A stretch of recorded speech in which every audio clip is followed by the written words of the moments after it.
Anong magandang advice ang mabibigay mo dito, tita? A relative went back to Philippines for a vacation. Surprisingly, ang dami kong kamag-anak na sumugod sa bahay nila para manghingi ng pasalubong. They traveled all the way to the house coming from the province. Yung tipong ilang years nasa ibang bansa yung tao, hindi naman laging kinakamusta, tapos biglang sumusulpot sa bahay nila na parang obligasyon niyang bigyan sila ng pasalubong.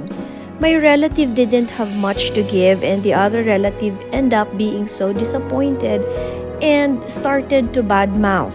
In the first place, hindi naman sila pinapupunta.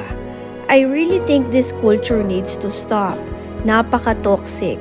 Imagine, may pamilya din yung tao.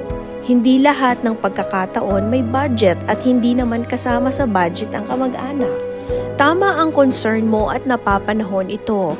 Maraming OFW sa balikbayan ang nakaranas ng ganitong klase ng pressure. At totoo ngang may toxic side sa pasalubong culture natin sa Pilipinas. Ang intensyon ng pagbibigay ng pasalubong ay para magpahatid ng pagmamahal at alaala. Pero hindi ito obligasyon. Ang payo natin dyan, you must set clear boundaries, be honest, not guilty, simplify visit. Kung ayaw ma-stress, pwedeng iwasan ng malaking gathering or mag-schedule lang ng konting kitaan sa piling tao na tunay mong gustong makita.